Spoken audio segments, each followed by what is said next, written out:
बिस्मिल्लाहिर्रहमानिर्रहीम। अस्सलामु अलैकुम दोस्तों, उम्मीद आप सब खैरवाफियत से होंगे। सुल्तान नूरुद्दीन जंगी पार्ट 34। इमालरिक को सिकंदरिया छोड़ने का मशवरा दिया। शाह इमालरिक ने जो सिफारत शिरको के पास भेजी थी उसमें मिस्र के 2 मुक्तदर हस्तियों को शामिल किया गया था। हमसफरी ऑफ टोरोन उस सिफारत का नाज़िम आला था। सिफारत सफ़ेद फरीदे उड़ाती आई थी, इसलिए उसे एहतराम से शिरको के खेमे में पहुंचाया गया। शिरको फर्श खाकी पर बड़े इत्मीनान से आलती पालती मारे बैठा था। उसी हालत में उसके सरदार दाएं बाएं विराजमान थे। हमसफरी खेमे में दाखिल हुआ। उसने शिरको को सलाम किया। शिरको का कद अगरचे ज्यादा लंबा ना था, लेकिन अपने मजबूत हाथ पैर और चौड़े सीने की वजह से वो तमाम सरदारों में मुमताज नजर आता था। शिरको ने हमसफरी को अपने सामने ही बैठने का इशारा किया। हमसफरी ने देखा कि जमीन पर कोई फर्श नहीं है और खुद शिरको, जो कि शामी लश्कर का सिपह सालार है, वो भी जमीन पर बैठा है। इसलिए हमसफरी ऑफ टोरोन इशारा पाते ही बड़ी बेतकल्लुफी से फर्श खाकी पर बैठ गया।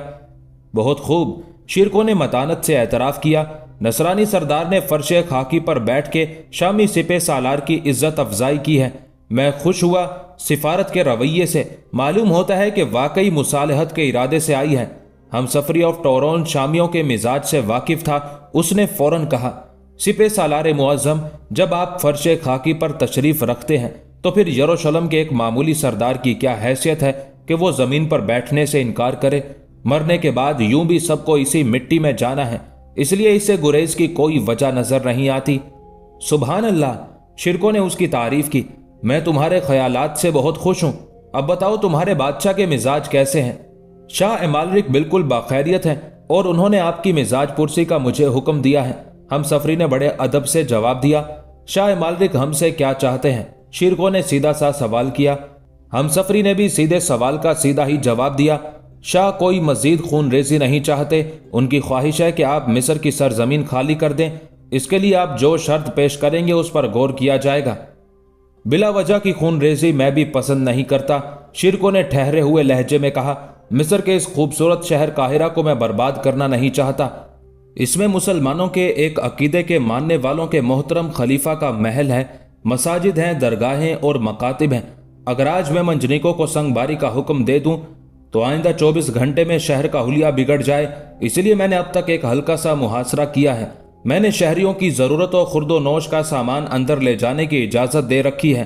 बाहर से आने वाले जायरीन को भी काहिरा के अंदर जाने की इजाजत है। ये सिपह सालार की फराख दिली और कमाल इंसानियत का सबूत है। हमसफरी ने बड़े खुशामदाना अंदाज में कहा, आपके इस सलूक का मिस्र के वजीर आजम, मिस्र के खलीफा और काहिरा के शहरियों को शुक्रगुजार होना चाहिए। और क्या शाह इमालरिक को हमारे इस सलूक के लिए हमारा शुक्रगुजार नहीं होना चाहिए? शिरको ने कदरे तल्ख लहजे में कहा। शाह यरूशलेम मिस्र से सालाना खिराज वसूल करते हैं, जिसके सिलसिले में उनका फर्ज है कि वो काहिरा और दूसरे तमाम बड़े बड़े शहरों की हिफाजत करें। लेकिन तुम्हारे शाह ने अपना फर्ज अदा नहीं किया। फलस्तीन से चल के वो मिस्र इसलिए आए थे कि अपने जेर किफालत मुल्क मिस्र को शामी लश्कर से बचाए, लेकिन वो अलबाबे में शिकस्त खाने के बाद अपना फर्ज भूल गए। फिर उन्हें यह फर्ज उस वक्त याद आया जब हम सिकंदरिया से दूर थे। उन्होंने सिकंदरिया का मुहासरा इसलिए किया था कि वहां शिरको मौजूद नहीं था, मगर 75 दिनों के मुहासरे के बाद उन्हें मालूम हुआ कि शिरको सिकंदरिया में ना होते हुए भी वहां मौजूद है। सिर्फ सिकंदरिया नहीं बल्कि पूरे मिस्र में जहां शाह यरूशलेम जाएंगे शिरको को मौजूद पाएंगे। उन्होंने काहिरा को महज इसलिए खाली छोड़ा था कि उन्हें शिरको की ताकत का अंदाजा ना था। वो सिकंदरिया को फतह करके ये दिखाना चाहते थे कि मिस्र में उनके इक्तदार का तूती बोलता है, मगर वो अंजाम से बेखबर थे। हमसफरी ऑफ टोरोन ने देखा कि शिरको तैश में आ गया, इसलिए उसने फौरन जवाब देने की बजाय जरा तवक्कुफ किया। जब उसने महसूस किया कि शिरको का मिजाज ठंडा हो चुका है तो उसने कहा, सिपह सालार आजम, हमारे शाह ने सिकंदरिया का मुहासरा उठा के सुलह की इब्तदा कर दी है। उन्हें उम्मीद है कि आप भी उस जज्बे का इजहार फरमाएंगे। सरदार, तुम्हारा नाम क्या है? शिरको ने एकदम सवाल किया। मुझे हमसफरी ऑफ टोरोन कहते हैं सिपह सालार मुअज्जम। हमसफरी ने इंकसार का इजहार किया। सरदार हमसफरी, तुम्हारे शाह को ख्वाहिश है कि काहिरा का मुहासरा खत्म करके दमिश्क वापस चले जाएं, लेकिन क्यों? हमारे इतने तवील सफर का मकसद तो पूरा ही नहीं हुआ, फिर हम क्यों वापस जाएं? آپ کے آنے کا مقصد کیا تھا سپہ سالار؟ ہم سفری نے ادب سے دریافت کیا۔ شیرکو نے بے دلی سے جواب دیا، مجھے ملک شاور پر بہت غصہ تھا، میں اسے سزا دینا چاہتا تھا، لیکن وہ مقابلے پر آیا ہی نہیں۔ اس نے ہم سے مصر کی کل آمدنی کا تیسرا حصہ دینے کا وعدہ کیا تھا، اس سے ہم دستبردار ہونے کے لیے تیار نہیں۔ سپہ سالار، ہم سفری نے ہمت کر کے کہا، آپ کو یقیناً تاوان جنگ ملنا چاہیے۔ آپ فرمائیے مصر خالی کرنے کے لیے آپ کو کس قدر تاوان ادا کیا جائے؟ ہم سفری، شیرکو نے کہا، ہم اپنی مرضی کا تاوان خود بھی حاصل کر سکتے ہیں۔ جہاں تک مصر سے واپسی کا سوال ہے، اس پر ہم صرف اس وقت تیار ہوں گے جب شاہ یروشلم کا پورا نصرانی لشکر مصر خالی کرے گا۔ مصر کو نصرانیوں کے رحم و کرم پر چھوڑ کے ہم واپس نہیں جا سکتے۔ ہم سفری نے وضاحت کی، سپہ سالار محترم، مصر خالی کرنے کا مطلب یہی ہے کہ شامی لشکر اور یروشلم کا لشکر دونوں بیک وقت مصر کا علاقہ چھوڑیں گے۔ اس خیال پر غور کیا جا سکتا ہے ہم سفری، شیرکو نے اس کی تائید کی، لیکن اس کے لیے شاہ امالرک کی منظوری انتہائی ضروری ہے۔ میں ہم سفری آف ٹورون شاہ امالرک کی زبان سے بول رہا ہوں اور اعلان کرتا ہوں کہ یروشلم کے لشکر کا ایک سپاہی بھی مصر کی زمین پر دکھائی نہیں دے گا، بشرطے کہ شامی لشکر دمشق واپسی کا اعلان کرے۔ میں ہم سفری کی بات کا اعتبار کرتا ہوں، سپہ سالار نے تسلیم کر لیا۔ اب صرف تاوان کی رقم کا تعین اور قیدیوں کے تبادلے کا مسئلہ باقی رہ گیا۔ ہم سفری نے بات آگے بڑھاتے ہوئے کہا، سپہ سالار، آپ رقم کا تعین فرمائیے۔ 1,00,000 دینار سرخ، شیرکو نے بے تکلف کہہ دیا۔ ہم سفری درخواست کرتا ہے کہ اس رقم میں کمی کی جائے۔ ہم سفری نے سودے کی بات چیت شروع کی۔ واضح رہے کہ دینار سرخ سے مراد طلائی دینار تھے جو سونے کے سکے ہیں۔ ہم سفری، سپہ سالار نے متانت سے جواب دیا، مجھے علم تھا کہ تم رقم سے کمی کی درخواست کرو گے۔ یقین کرو کہ میں نے رقم کا تعین کرتے وقت تمہاری درخواست کا پہلے خیال رکھا تھا۔ شاہ یروشلم کے لیے 1,00,000 طلائی سکے کچھ وقت نہیں رکھتے۔ خیر، یہ ایسی بات نہیں جس کے لیے تکرار کی جائے، میں شاہ کو کسی نہ کسی طرح رضامند کر ہی لوں گا۔ ہم سفری کا چہرہ خوشی سے چمک اٹھا۔ میرا خیال ہے کہ صلح کی شرائط ہو گئی ہیں۔ میں سپہ سالار کو 1,00,000 درہم بطور تاوان جنگ دلانے کی کوشش کروں گا۔ دونوں لشکر اپنے اپنے مستقر کی طرف روانہ ہو جائیں گے، اس لیے پہلے تمام قیدیوں کا تبادلہ ہو جائے گا۔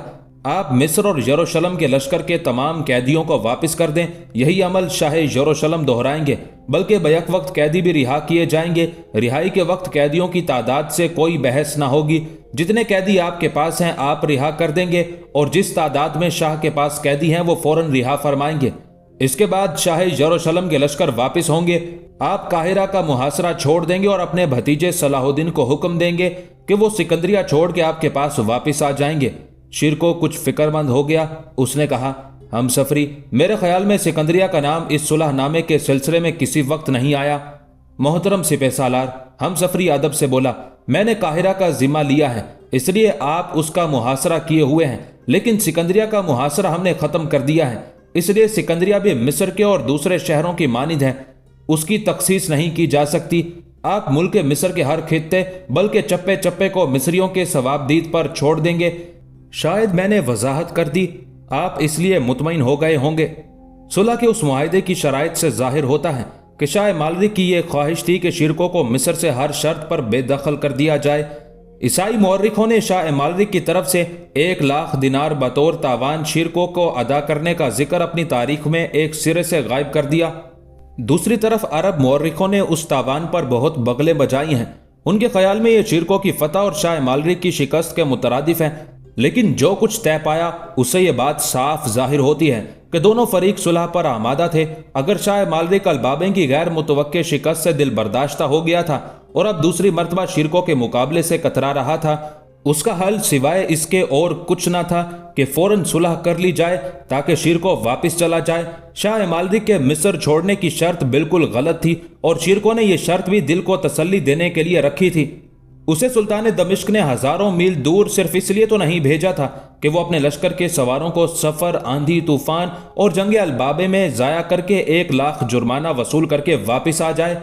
بہر صورت شیرکو دوسری مرتبہ بھی اس مقصد کو حاصل نہ کر سکا جس کا تصور سلطان نور الدین زنگی یا اس کے امراء کے دل و دماغ میں تھا۔ ہم سفری آف ٹورون صلح کی خوشخبری لے کر نصرانی خیمہ گاہ میں واپس گیا۔ یروشلم اور اس کے لشکر میں جان سی پڑ گئی۔ نصرانی لشکر شیرکو کے سامنے نہیں جانا چاہتا تھا۔ गो के उस गुरेज का मुजाहरा नहीं हुआ था, लेकिन एक अच्छा सालार लश्कर अपने लश्करियों के दिल में अच्छी तरह झांक सकता है।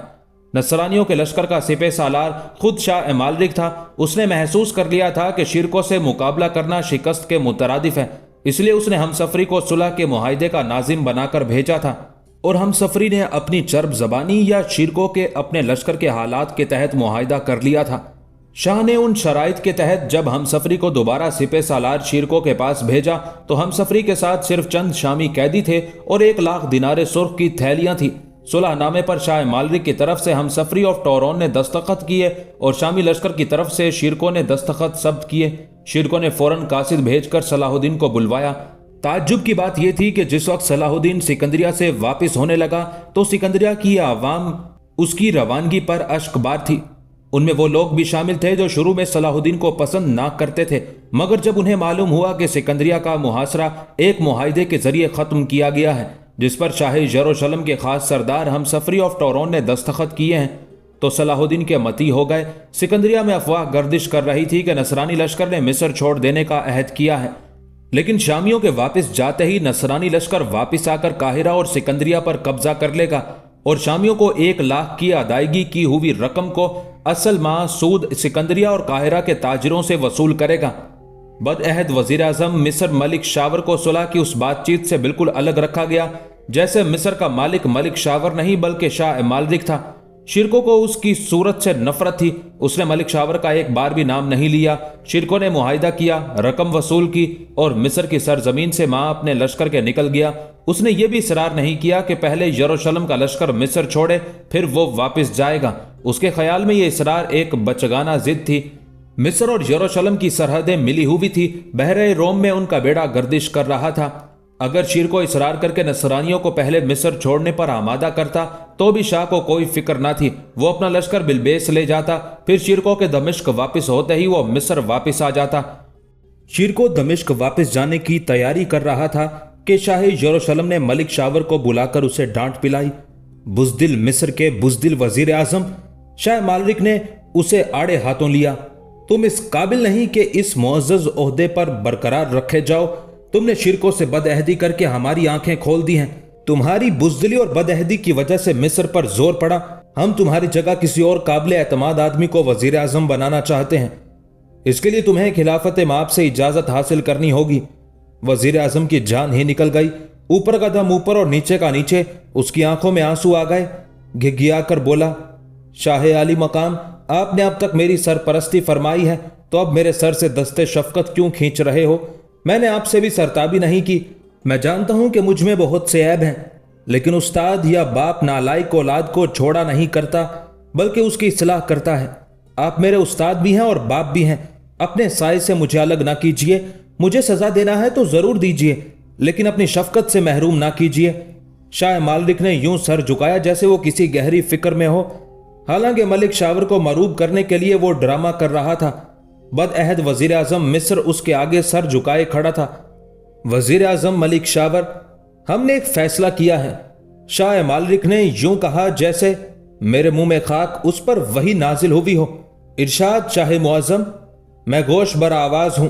मलिक शावर ने बड़े इज्ज से कहा, हमारी कुछ फौजें मिस्र में रहेंगी। शाह ने अपनी आवाज में गरज पैदा कर ली, सुबहान अल्लाह, बड़ा नेक ख्याल है। काहिरा वाले यरूशलेम के लश्करियों का खैर मकदम करेंगे।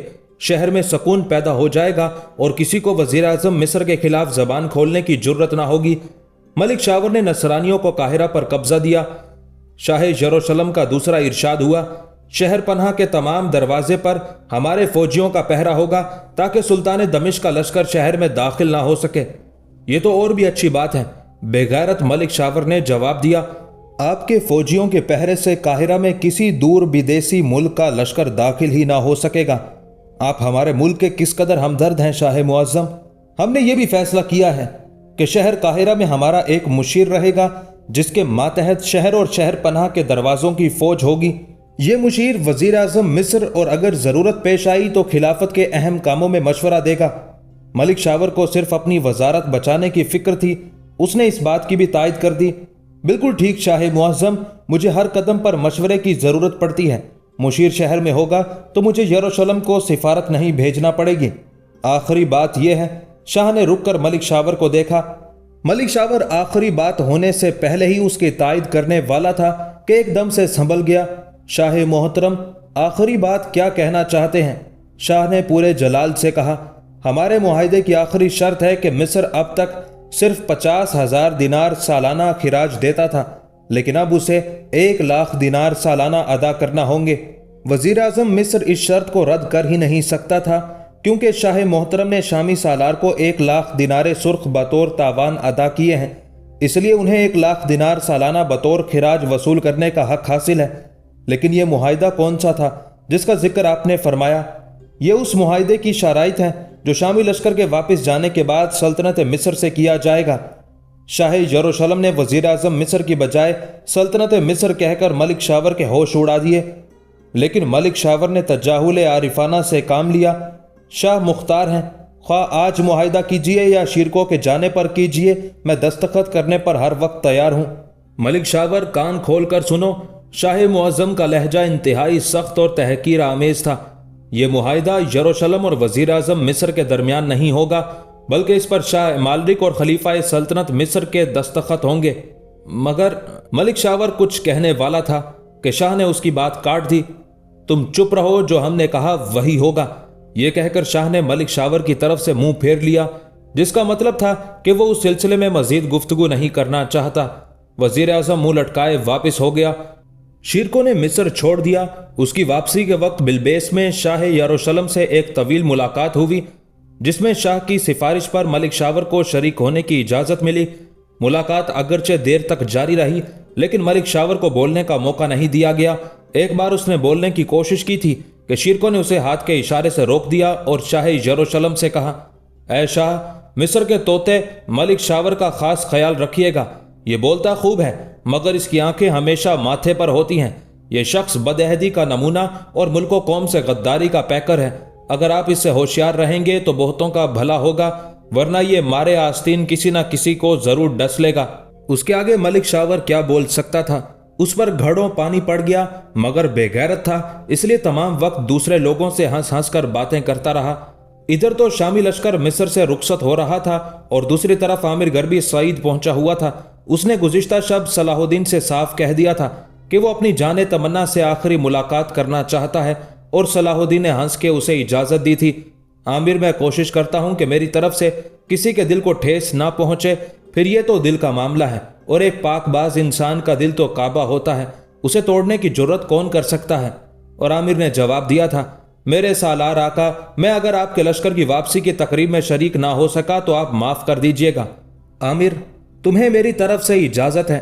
अगर तुम चाहो तो मिस्र में मुकीम हो सकते हो, तुम्हारे ऊपर किसी किस्म की पाबंदी नहीं।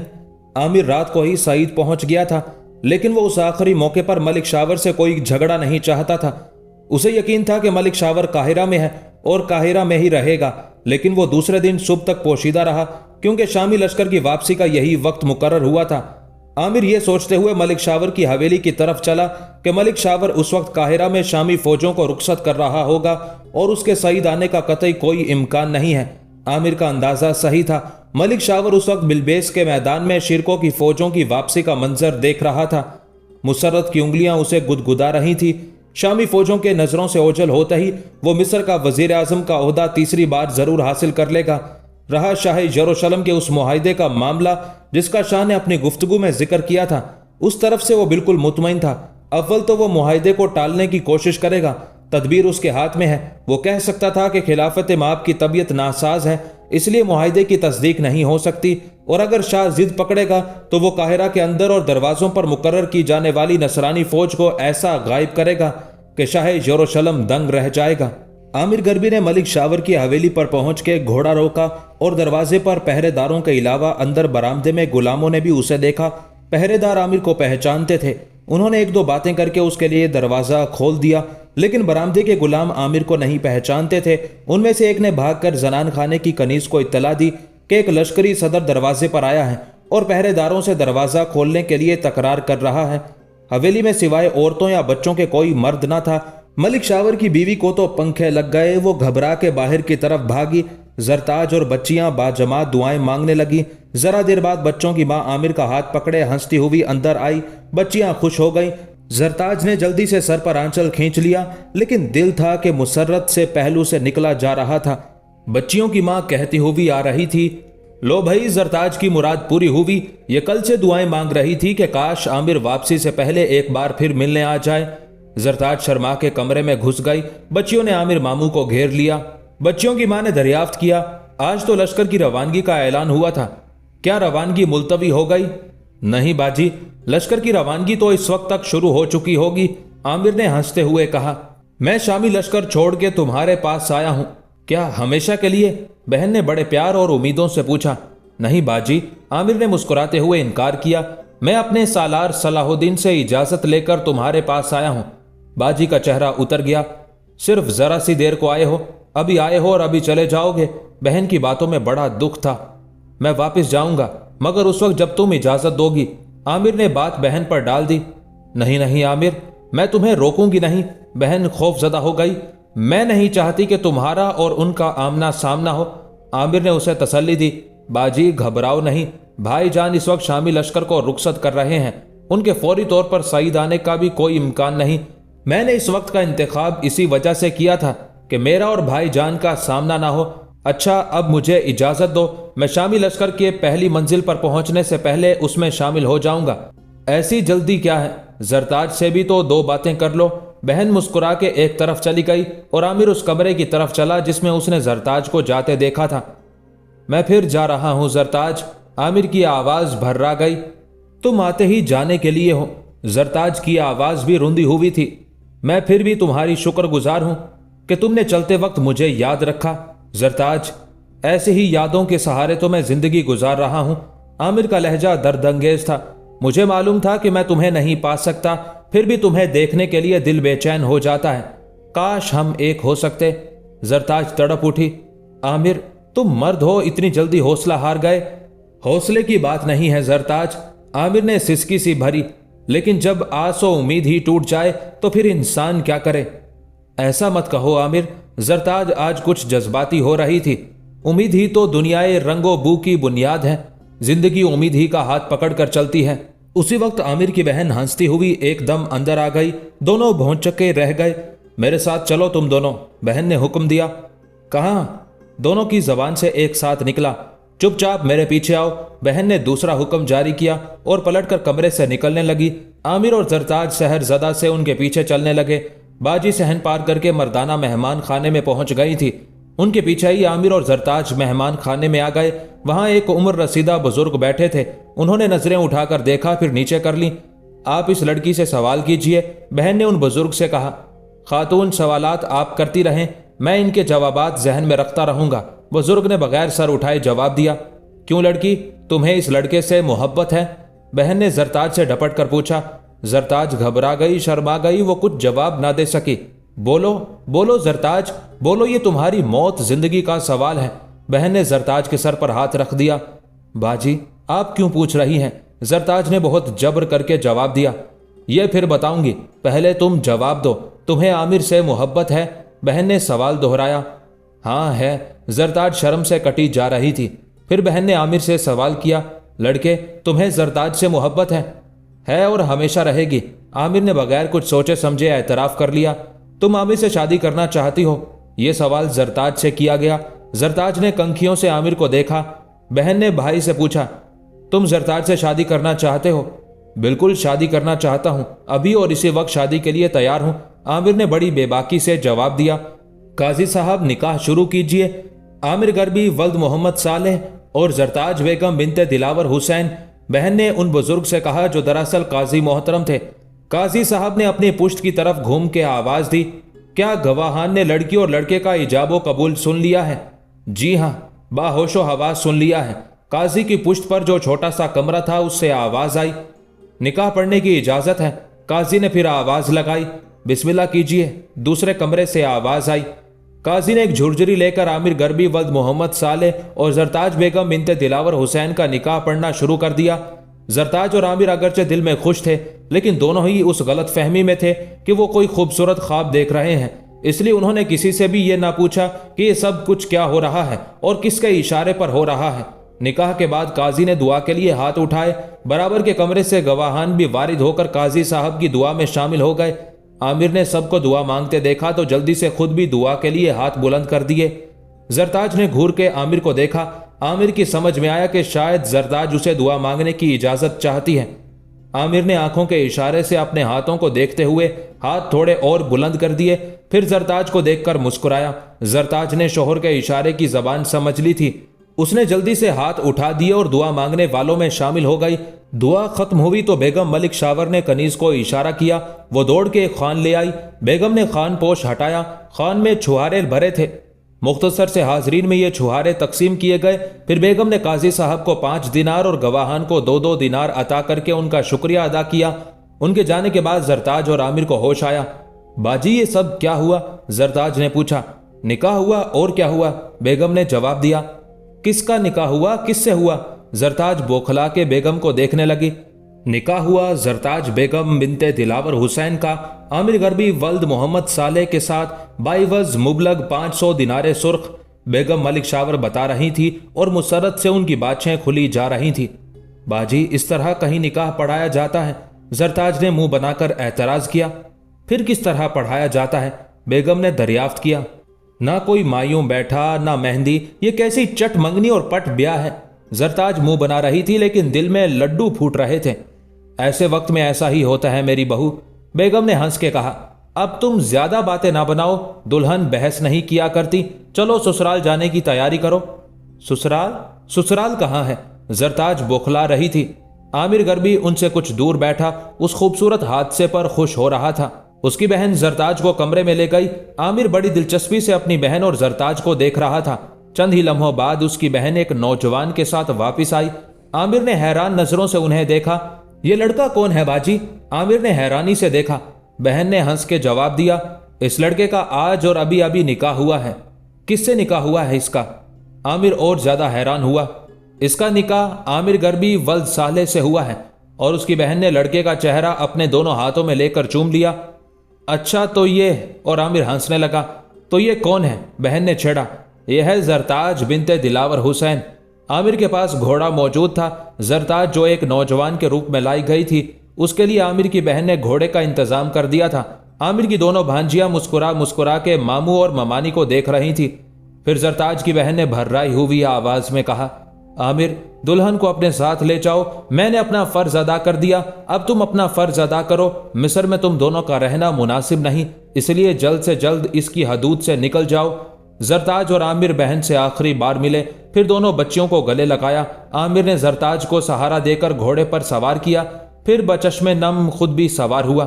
عامر اور زرتاج کے گھوڑے ساتھ ساتھ چل رہے تھے اور حویلی کے بالا خانے پر عامر کی بہن اور بھانجیاں کھڑی ان دونوں کو جاتے دیکھ رہی تھی۔